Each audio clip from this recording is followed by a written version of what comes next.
দিনটি ছিল বিশ্বকর্মা পুজো। তো বিশ্বকর্মা পুজো মিনি ব্লগ নিয়ে এলাম। তো সন্ধ্যাবেলা বেরিয়েছিলাম একটু ঠাকুর দেখতে আমাদের বালুরঘাটেই। প্রথমে গিয়েছিলাম পাবলিক বাস স্ট্যান্ডে। তো সেখানে দেখো বেশ ভালো পুজো হয়েছে। তো বরের সাথে ভাবলাম একটু ঘুরেই আসি। তো ঠাকুর দেখতে যাব আর তোমাদের সাথে মিনি ব্লগ শেয়ার করবো না, সেটা তো হয় না। তো পাবলিক বাস স্ট্যান্ড দেখার পর দেখো চলে গেছি ট্যাক্সি স্ট্যান্ডে। এখানে বেশ ভালো পুজো করে প্রত্যেক বছরই। তো দেখো খুব সুন্দর করেছে প্যান্ডেলটি এবং ঠাকুরটাও ভীষণ সুন্দর হয়েছে। আর প্রত্যেকটি জায়গায় খিচুড়ি ভোগ দিচ্ছিল। তো খুব আনন্দ। আর বিশ্বকর্মা পুজো মানেই তো খিচুড়ি খাওয়া, তাই না বলো? আর এই দেখো প্যান্ডেলের বাইরে এরকম বাচ্চাদের জন্য করেছে ভুট্টা।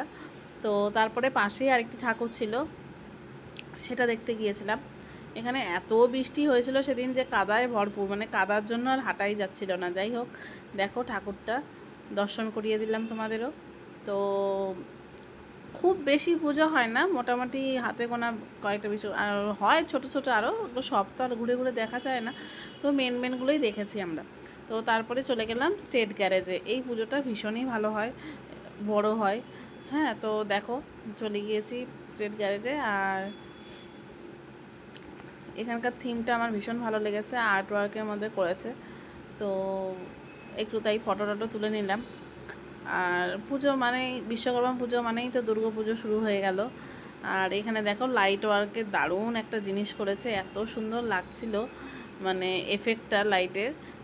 সেই জন্য ভিডিও না শেয়ার করে পারলাম না।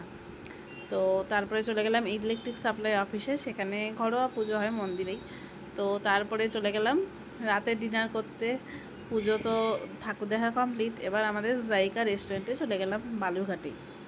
তো রেস্টুরেন্টের অ্যাম্বিয়েন্সটা ভীষণই ভালো, আর মানে খাওয়া দাওয়ার কোয়ালিটিও ভীষণই ভালো। তো এখানে স্পেশালি আমরা অর্ডার করেছিলাম কাবাব, চিকেন কাবাব, ভীষণই ভালো ছিল। মানে তারপরে অর্ডার করেছিলাম ফ্রাইড রাইস এবং